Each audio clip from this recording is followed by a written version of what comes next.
Hello and welcome to Network. My name is Sphumelele Zondi with your technology and social media news. I am at the International Convention Center in Durban in KwaZulu-Natal. Remember that if you want to be a part of our tech conversation, it is SABC Network. That's on Facebook, Twitter and Instagram. It's newsnetwork@sabc.co.za on email.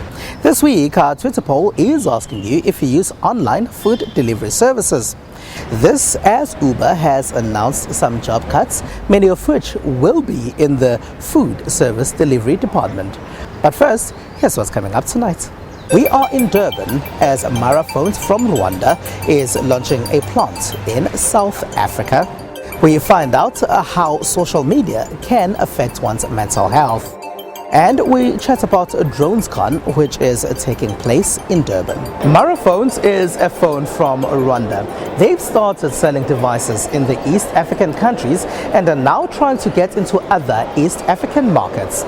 They recently opened a plant in Durban in South Africa. 399? Sorry? 399 for the Z? Or 3999? 3999? Yeah. This phone is from the African continent.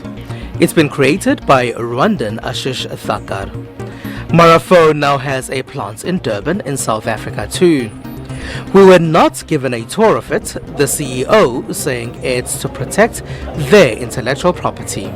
Globally, if you look at it, there's no videos online of any smartphone manufacturing plants. You go online, you won't see any videos of being able to see other factories, right? Because of IP protection, etc. It was the work of Trade and Investment KZN that facilitated conversations that led to Mara being at the Aerotropolis that is Dube Trade Port.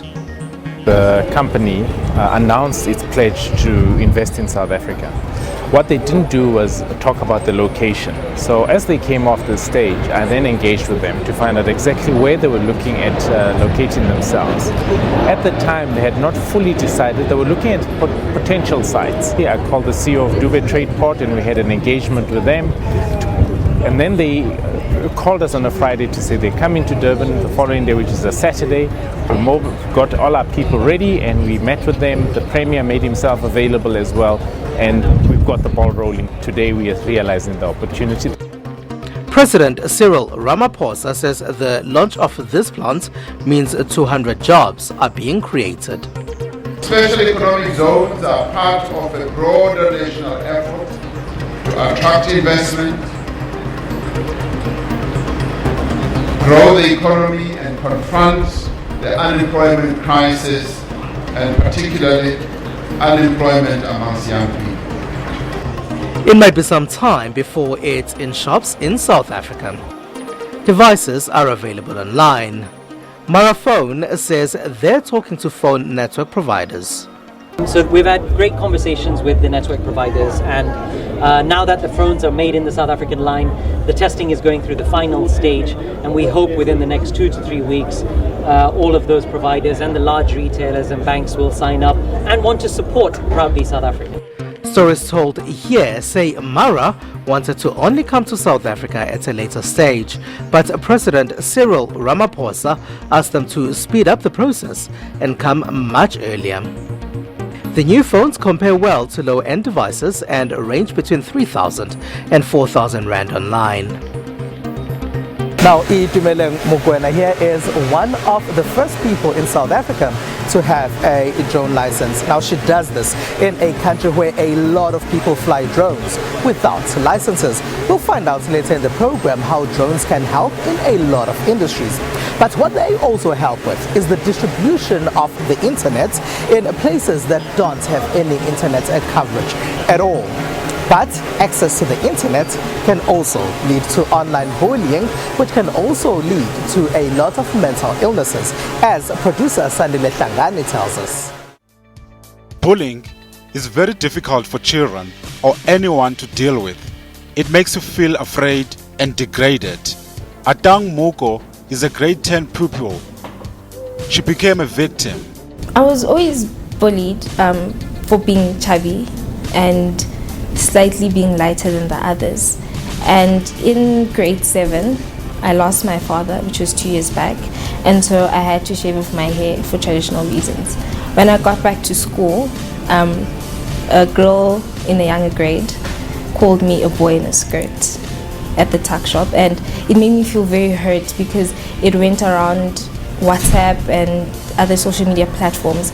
Now, there are laws that seek to clamp down on the scourge of cyberbullying. These laws make provisions for those who fail to comply with court orders. In terms of this law, a victim that's being cyberbullied or harassed can approach the court for an interim protection order if the court is satisfied that that person is being harassed. For children, it's especially a great law because they can even approach the court without a parent or guardian. While these were seen as a progressive move in protecting people, especially youngsters, from being harassed on the internet, there are practical difficulties. One of the main challenges that we have with regards to social media and trying to regulate it is the jurisdictional issues. So you could have a cyberbully sitting in another country, for example Canada, and bullying a person in South Africa. So those are quite difficult circumstances that the law is trying to find solutions to. Because of course in different jurisdictions different laws apply. So the laws in South Africa wouldn't necessarily apply to the laws in Canada. And usually when we have jurisdictional issues, we look at where the perpetrator resides. Cyberbullying on social media is also linked to depression in teenagers. More serious signs are around changes, major changes in a child's behavior. So are they withdrawn? Are they having anger outbursts? Are their appetite, their sleep, those kind of things being impacted? And that's when you need to worry about things like depression. And we have seen some cases in the media as well of children who have become very depressed after incidents of cyberbullying and almost even made attempts of suicide or being successful in committing suicide. In terms of the Protection from Harassment Act, someone who has been bullied can ask the courts for an interim protection order, which will be granted as long as the court is satisfied the respondent has harassed or is harassing the applicant and that harm has or may be caused. While we are still at DroneCon, you'd remember that Uber has said in the past that they would like to use drones to transport people in the future. But for now, let's go to Nigeria, where they are using boats for transport. Global ride-hailing firm Uber Technologies launched a pilot test of a boat service in Nigeria's commercial city Lagos to attract commuters seeking to avoid the mega city's notoriously congested traffic. We at Uber, we wanted to see what can we do now? What can we do now to try and increase awareness of options that are available today for people to beat that traffic, right? You know, the trip from Irkordu to Falamo by boat is 30 minutes. That can take 2 hours, 2.5 hours plus by road, right? So Uber Boat is about us being aware and tuned in to what the specific challenges of transport are in Lagos and doing our part to see how we can work with Lagos State to try and address some of those. Kehinde Ajayi, a Lagos-based architect, is putting on his life vest at a boat terminal in Nigeria's commercial capital. His destination is Ikorodu, a town located on the outskirts of Lagos. It takes about 3 hours to get to Ikorodu by road, but the boat crossing only takes about 30 minutes. This is a great improvement. You know when to leave work, you know when to leave your home, you know when to get to this to the ferry jetty to get your boat, and really Uber has really set the pace for even every other competitors out there.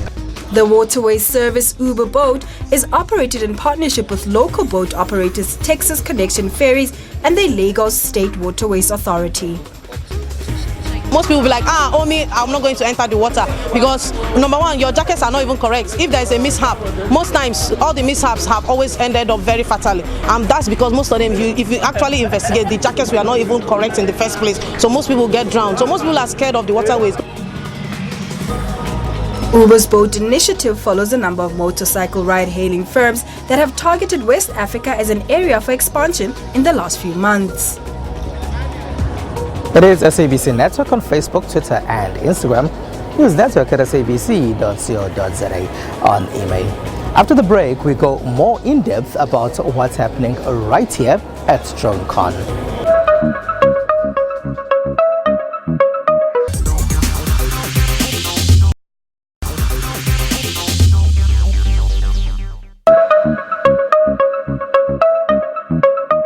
security, protection of our airspaces, and legislation are all some of the conversations taking place at DroneCon. I'm on my way there. Drones are found in healthcare, security, film, and many other industries. As they get into airspaces, it means new regulations and government policies must assist. Always when we develop policies, they have to talk to the country's interests, the industries that we are involved with, which is why a dialogue is what is crucial in the industries that we're working with. The President established the 4IR Commission, which seeks to give shape to the policy of South Africa to say what direction South Africa must take if it is to advance in the 4th Industrial Revolution. And we have different work streams that are participating there. The drone industries are represented, and we're still calling for more participation from the industry to make sure that they can shape the document. Government feels this new technology does not have to take jobs away. It also says you can complement the human beings with the technology that you have. So therefore we do not intend to move away from the labor intensive on some aspects of the economy, but indeed we have to move with the world, to move with the entire Africa. Well, we see a lot of opportunities opening for young people in terms of opening a variety of industrial hubs that will specialize on the manufacturing of the drones, on the repairs of the drones, but also on the training of the pilot of the drones. Some are already reaping their rewards. I found out about drones. I started researching about them. I found out more about them, and then I went on to pursue my drone license, and now I work as an instructor and I teach other people how to fly drones. The two-day conference also touched on issues of safety and security, smart cities, and agriculture. Let's chat to Sean Wright now, who is the CEO of United Drone Holdings. All right, Sean, thank you very much for being a part of our network. Maybe if you can start by explaining why you saw the need to host a DroneCon. So DroneCon really is about creating a conversation platform. And because the drone industry is quite young and there's a lot of confusion, a lot of fragmentation and a lot of misunderstanding that's been present since 2015 when it was regulated, we felt the need to bring industry, government, local municipalities and other stakeholders together in a two-day conversation, and it's working really well so far. And why is there a need for regulation? Well, South Africa is an ICAO signatory state, so that's the international regulation of the airspace, and so South Africa has to guarantee safe airspace for international carriers to fly in. So the airspace has to be controlled, and I think that's one of the big problems, is that people see little drones and they don't see the risk. But from a government perspective and from civil aviation, and a drone is an aircraft, and so the public would probably be better to think of a drone as an aeroplane or a helicopter as opposed to a toy. A lot of people fly drones without licenses, but maybe if you can tell us about the process of getting those licenses and why one would need a license to fly a drone. The simple way of looking at it is, if the drone is going to be used for some type of business. In other words, you're going to take a picture and you're going to sell that picture and you're going to make money out of it. It's a commercial operation. And as soon as it becomes a commercial operation, there's an obligation to have a commercial license. And that's the process through the CAA. So if you think about it, it's like starting an airline. If you wanted to start SAA or Mango, there's a whole process, licensing and formal procedures that need to be adhered to, and the drone's no different. If you're going to buy a drone just for fun and you're going to be flying it for fun, there are rules that tell you where you can fly it, but the regulation is less intense than using it commercially. And how dangerous can it be for all these drones to be up in the air without anyone knowing about it and that they actually are flying up there? It's a perceived danger, and the risk is always going to be there. If a drone flies into a commercial airliner and results in a crash, it's a catastrophe for everybody.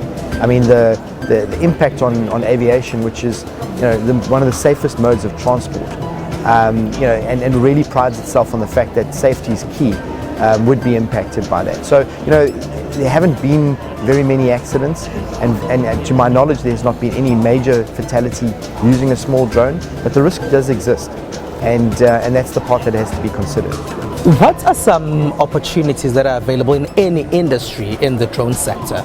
Yeah, so if you look at drones, they're going from very small to very big, and as the commercial world starts to develop and the technology moves on, they're getting bigger all the time. So if you think of where the big drones are going to be, it's going to be in freight.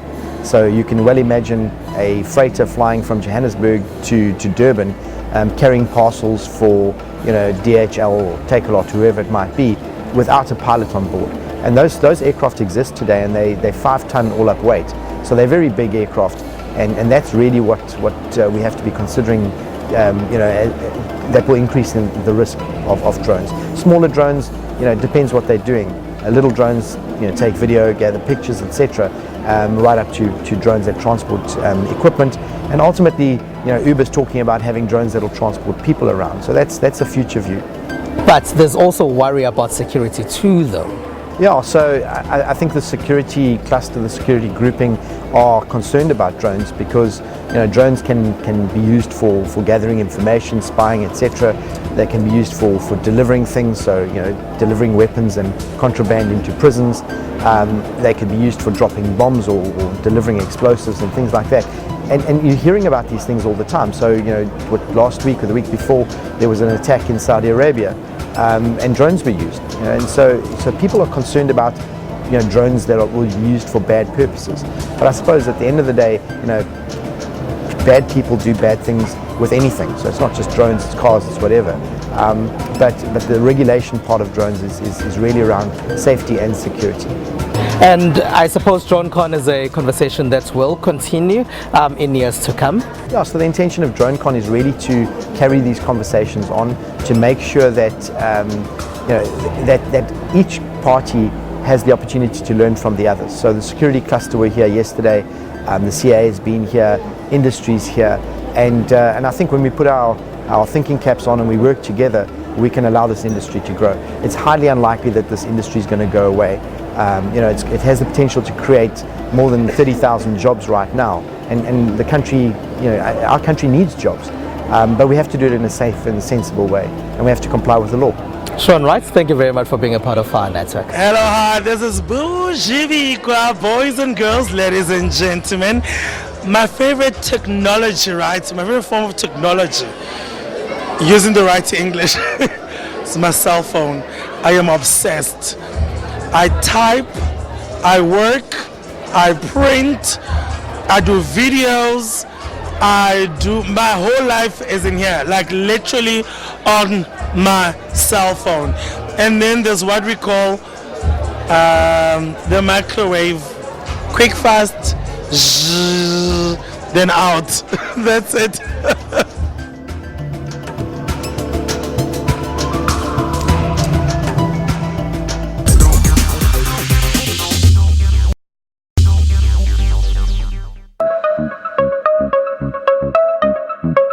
It is SABC Network on Facebook, Twitter and Instagram. It's News Network at sabc.co.za on email. Today we are at DroneCon. Thank you very much for staying with the program.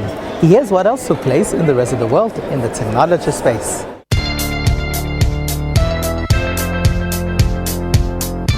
Google has partnered with the British Museum and Mexico's National Institute of Anthropology and History to digitize the ancient Mayan world. Preserving the tangible and intangible heritage using digital technology and making it accessible to people in different ways around the world.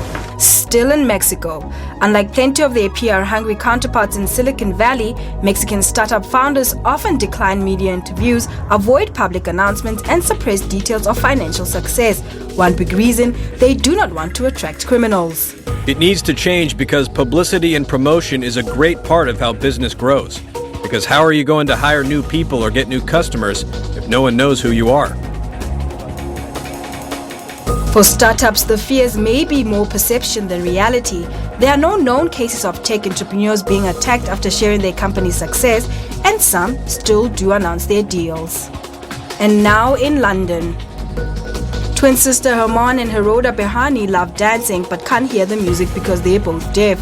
So the invention of a jacket with sensors that enables them to feel the different sounds has transformed their nights out in London clubs. What you see here behind me is the sound shirt, and the sound shirt is a shirt that allows deaf people to feel music through touch sensations.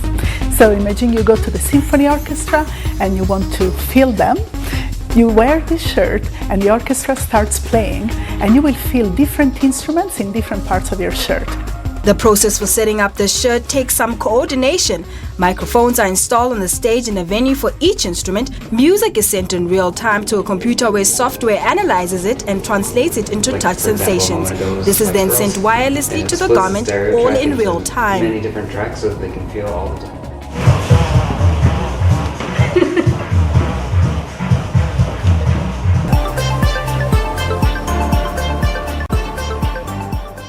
This week, our Twitter poll is asking you if you ever use online food delivery services. This as Uber has said that they will have some job cuts, and some of those jobs that will be cut are in the food delivery service. Now, 18% of you say you use online services for food deliveries all the time. 29% of you say sometimes. That figure is in second place. The vast majority of you, at 35%, say you never use these online food delivery services. And there is 18% of those that responded who say they never use them. That's it. That's all we have for you. It's SABC Network on Facebook, Twitter and Instagram. Use network at sabc.co.za on email. From me, Spumela Zondi and the rest of the team right here at DroneCon, thank you very much for being a part of our network. Have a good one. It's bye-bye.